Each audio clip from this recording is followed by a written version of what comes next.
Hello, and welcome back to the No Filter, Just Faith podcast. I'm so excited to have another episode today of our New to the Parish series.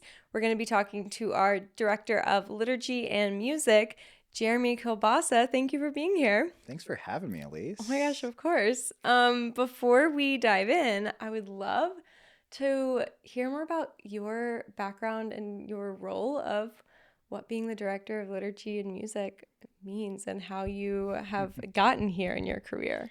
Oh my gosh, I feel like I'm still figuring that out every day. I am primarily a musician, so that's what my background is. All my formal and significant training is in music. I'm a keyboardist, an organist, and really my interest in liturgy came from being a church musician. I've been a church musician since I was like 15 years old, so Cool. that's about 20 years. Now you know how old I am. I grew up in Catholic church. I'm a cradle Catholic. And so I've always been fascinated by the public worship of the church. Yeah. Yeah. And how did I end up director of liturgy here? Well, Father Peter asked me to be Perfect. in charge of our liturgical ministers. But I had a similar role in my last parish. And, even though they are very different, though not so different, music and the other liturgical ministries, they're all related and they're all there for the same aim, which is to glorify God. Mm-hmm. Yeah. I love that. And so some people might not even be familiar with what liturgical ministry is. Could you just define what that is? Well, the word liturgy comes from a Greek word, which I will not try to pronounce and embarrass myself, which boils down to a combination of two things, which is the work of the people. So the liturgy is the work of the people. It's the public worship of God. Very practically, it is everything that goes into the celebration of, in most cases, Mass. Mm-hmm. So that involves the preparation for Mass, those that serve on the altar in various ways, of course, the priests, the musicians, and everything that goes into creating that worship of God. Yeah. I feel like it's important to think about or talk about how until Vatican II, lay people couldn't really participate in liturgy like they can today. So they could participate. The participation looked a little bit different. Mm-hmm. For hundreds of years, the liturgy or the public worship of the church looked very different. It was primarily in Latin after a certain point, which, funny enough, was the language of the people in the Roman Empire. So it's kind of started as the language of the people and then ended up not being over time. But until the 1960s, the laity really had been excluded from many of the roles that we see today. Mm-hmm. Yeah. And so with Vatican II, there was the invitation for us all to play a more active role in Active and conscious participation. Okay, I like that. Active and conscious participation in the Mass. Yeah, in the Mass. That comes from a document called Sacrosanctum Concilium, which was the first document of the Vatican Council. I don't know if that's too much of a deep cut, No, but that's great. That's where that language comes from. Yeah. Okay, and so when we think about why the church kind of sent out that invitation and also why people should even consider taking part in Mass in this way, what would you say? Oh, that's such a deep question, Elise. No, come on. As far as I won't get into the whole historical background as to what led us to that moment at Vatican II. Yeah. The very short version is it was kind of a long time coming with the liturgical movement that preceded it, and the fruits were still unpacking in many ways. More than 50 years later, 60 years later, Yeah. more than 60 years later, we're still unpacking the fruits, and to your question, why should people be called to serve in the liturgy? It really is, as baptized Christians, our right to participate in the liturgy in various degrees. At a very fundamental level, just attending Mass, being part of the worshiping assembly. But I really believe that we're all called to do that work, to come together and to make the glorification and the praise of God into a magnificent act, because God deserves nothing but the best. Right. It is when you think about coming to Mass and we are spending an hour together worshiping God, you want it to be something that is done as well as it can be. Absolutely. Everyone trying their best, because it's about worshiping God. And so I think that perspective in itself is really important to talk about and just be like, okay, yes, we don't come to Mass just to sit and be entertained or have everything done for us. It's really about, okay, what can we contribute to this worshiping of God? And so I think liturgical ministry is it's the best way at Mass to really actively participate. I think you hit the heart of it. It's not entertainment. And I think that's, unfortunately, for those who don't know any better or just haven't had the experience of being part of it in an active way, they don't realize that we're not there just to be entertained or to check off a box. We are there to actively worship Jesus Christ and, of course, God the Father and the Holy Spirit, the Trinity in heaven through our act of public worship. Yeah. But it's one of those things where, like, if you weren't, like, my parents, when I was in middle school, like, made me be trained as an altar server. But if that wasn't a part of your, like, upbringing where you were kind of, like, you know, kindly forced into voluntold, Yep. then, like, you might just say, oh, the people who are up there just, like, they just love it. Like, they do it because they love it, or they must, like, just, I don't know, they have something that I don't, so that's why they do it. But it's like, this is for everybody, and everybody should consider. I think there is an element of love to it, right? Yeah. Whether it's a love for the ministry or a love, of course, for God. And of course, that I don't want to discount that, but I think you're getting at it, which is that, yes, we are all called to use our talents to serve God in various ways. And that will look different for everybody. If you are a particularly good speaker, if you're great at spreading the word of God in this case. If you're particularly good at speaking publicly, you know, the ministry of the lector is a great fit for you, but that's not for everybody. And quite frankly, there are folks that maybe should not be part of that ministry, or musicians is a great example. You know, there are a lot of people who are really excited and charismatic and who love to sing, who maybe should not be the cantor and the microphone. That's totally okay. Yes. But I think every single one of us has a role to play, and it's kind of deciding or figuring out, what are my gifts, what is my role, and how can I contribute to this, again, glorious, magnificent act of worship. So if we want to walk through the options that people have when they're signing up for a liturgical ministry and being trained, and we've talked about this before, but it takes about 100 people every weekend. Yeah. Over 7 masses here at St. Clement, which I still can't believe that sometimes. It's just, it's a lot, but it's wonderful and it's beautiful. There are multiple ways to get involved. I think one of the easiest ways is hospitality. And that really is one of the most important ministries, because the first time that you walk into St. Clement, in those first few moments, you're either going to decide, hey, I'm really excited to be here, I'm enjoying myself, this is a place I want to be, or not. Yeah. And hospitality, they are literally the front lines of St. Clement, right? So this ministry, you know, it doesn't involve a whole lot of extra time other than showing up at Mass 20 minutes early. And it's not that difficult of a ministry logistically, but again, I don't want to minimize the importance of it, but it is one of the easier ways to get involved. Yep. Hospitality ministers, if there's an order of service, they'll hand those out at the beginning. They do. Greet people. Yep. They help with the collection. They help with the collection. Would be very angry if we did not have the baskets collection. have to be passed. And then they also count, which I think whenever I'm a hospitality minister and people see me counting, I feel like they're so confused what's going on. But we have to count everybody so that we have the correct number of hosts for the Eucharist. Correct.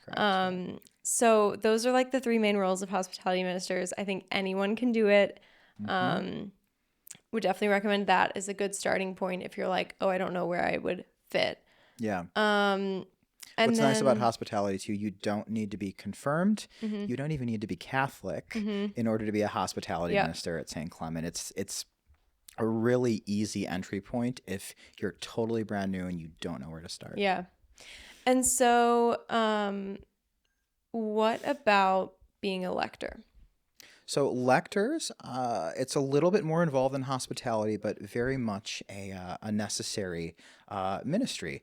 As Catholics, we believe in something called the fourfold real presence. I think the easiest one to understand, or maybe not, is the Eucharist. We believe as Catholics that Jesus is present in the Eucharist. But we also believe that he's present in the Word, the proclaimed word from the scriptures. So it's a very important ministry to proclaim the scriptures to the assembly. The lectors do just that. It comes from lectio, Latin, I believe, to read, perhaps. That sounds right. And it's the proclamation of the word, capital W word. If you were a good reader, it's a great fit, but it is something that is not necessarily for everybody, but is essential to the celebration of Mass. Yep. We always read the scriptures at Mass, no matter what, and somebody has to read them. Yes. Yeah. Yep. So, And then Eucharistic minister. yes. So this is really funny.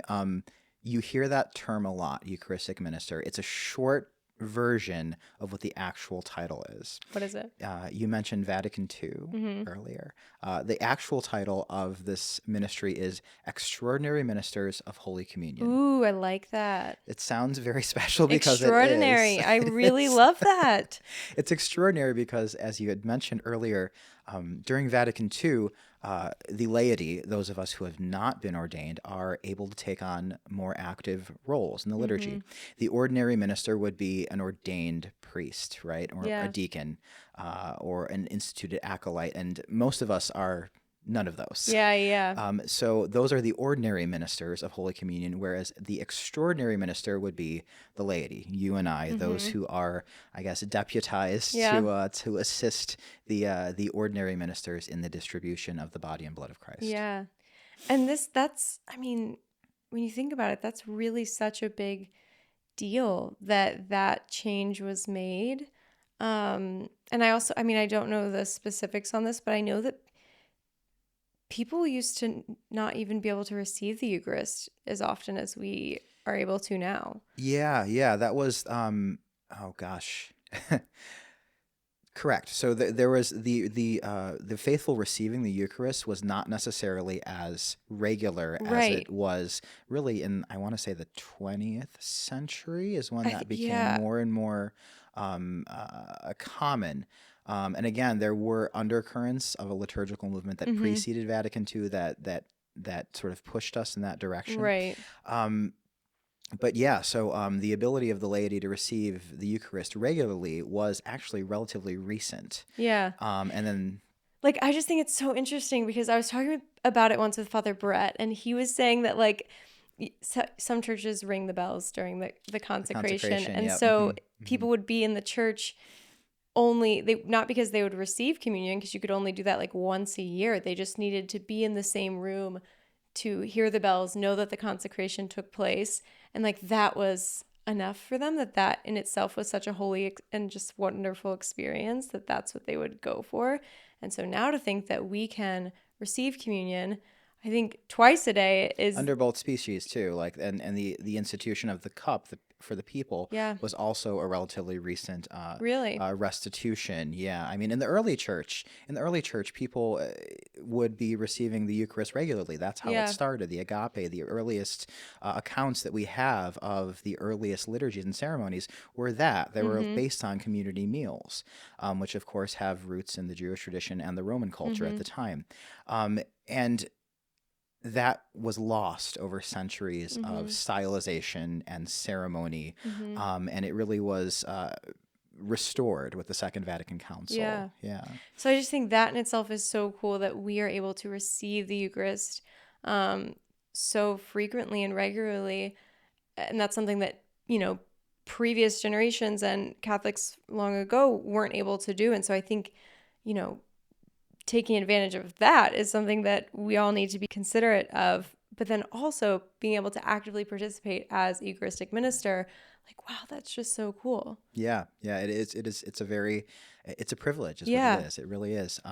One of the things, though, that you should be mindful of, you do need to be in a state of grace to distribute the Eucharist. So if you're going to act as an extraordinary minister of Holy Communion, you should be ready to receive communion, right? So it's a small thing, Yeah. but it is a thing Yeah, nonetheless. for sure. But something to consider as you decide whether or not that ministry is right for you. Yeah. And I think with any ministry, I feel like people are just, they're a little nervous. Yes. And I get it because there's like, it feels like there's, you have a lot of responsibility because these are big responsibilities. But I think it's also just important to remember that anything, that we are all capable, and that's why we have trainings to make people feel more confident, and they're doing this ministry to glorify God. And so I just encourage people. I know that the main thing holding people back isn't that they're like, oh, I'm like, it's not that they're like lazy or anything like that. Oh, absolutely not. It's definitely that people, I think, are just a little bit nervous. I think that's the biggest thing I experience at trainings. A lot of folks are just really genuinely curious, and you have lifelong Catholics.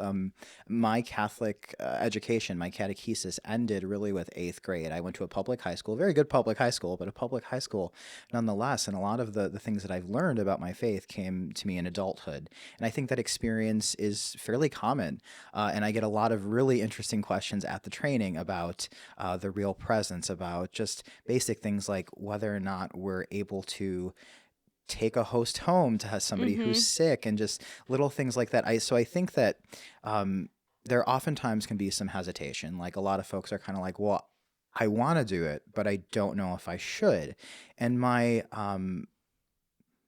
what I would tell folks about that is, if you are feeling called to a liturgical ministry, whether it's a Eucharistic minister, we didn't talk about altar servers. We definitely need some altar servers, lector, hospitality, or even one of the musicians. If you're feeling called to serve at the Mass, just go for it. Give it a try. And if you really feel like after you've given it a try that this was not a good idea, that's okay too. But our God is a loving God, and he's totally okay if we make mistakes, especially if we're actively trying to glorify him in worship. You can't really go wrong worshiping Jesus. 100%. Yeah. Altar servers, Altar servers. And yes. this, I mean, I will say, I was trained in like 5th grade, and it is kind of hard. I mean, it is a lot to remember, but we have some amazing altar servers that have been doing it for a long time and are wonderful people to shadow and learn from. Also, I will say, shout out to our associate pastor, Father Radley. He has been doing all the trainings, and if you've not had the chance to hang out with Father Radley, that alone should get you to altar server training. He's the best. He's amazing. And so, yeah, it can be intimidating. I will say that you're literally in front of everybody, but you get to wear a really cool outfit. Yeah, so I think that's really so too. fun. Yeah. The alb, the symbol of our baptismal garment.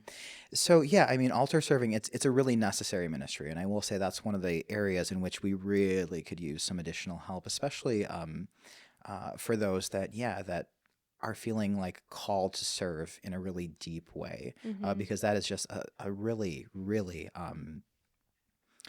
if you're looking for a way to really feel connected to the Mass, I would say that altar serving is the way to go. Yeah, for sure. I was an altar server as a kid as well, and one of the experiences I had this past Holy Week, in my new role, because I've only been in this role for about a year, I was, instead of doing the music at some of the Masses, I was like one of the altar servers, or rather one of kind of like the assistant MC, and I actually had a lot of fun. Yeah, right? It was a good time. Yeah. To do like the incense and everything, and to like serve. Oh, I forgot how much I enjoyed that. I know. I especially for our 4:30 and 7 p.m. masses, when like the St. Clement school kids who are trained during school are probably just not at those masses as much. Like they're asleep. Yeah, exactly. Like they're eating dinner, doing homework, asleep. We really could use some young adults to step up and be altar servers. So I think that's a great call. If people are interested in being trained, we have monthly trainings. We do every single month of the year. We might skip December, but don't hold me to that. But Generally speaking, every single month of the year, we have at least 2 trainings. Yeah. So if you want to get trained in any of these ministries, hit me up. Mm-hmm. My email's on the parish website. There is a Yes. forum as well. It's all over social media. We will happily train you and get you involved. Yeah. And I think my advice when people get trained for anything, any sort of volunteer role here, is just sign up as soon as possible after you've been trained. Mhm. Because I think that's the hardest part is like, okay, you show up to the training, but then if you don't sign up within a few weeks, you're kind of like, oh, maybe I forgot already. So get It's like, trained and yeah, then sign up. it's like anything. It's like, yeah, I'm going to go out and run. Okay, sure. Yes. Yeah, I will. And then Yeah. strike while the iron's hot, right? Yes, exactly. If you're feeling that inclination right now, if you're feeling the Holy Spirit nudging you to do something, Mm-hmm. no time like the present. Yeah, so true. I love it. Well, I hope people are feeling encouraged. And if they have any questions, they can find your email on the parish website or at most all of the 7 masses. You'll make At an most of appearance, them, yes. over some course of a few weeks. Yeah. So, all right, Jeremy, well, thank you so much for being here with us, and hopefully you'll be back soon. Thank you, Elise. Yeah.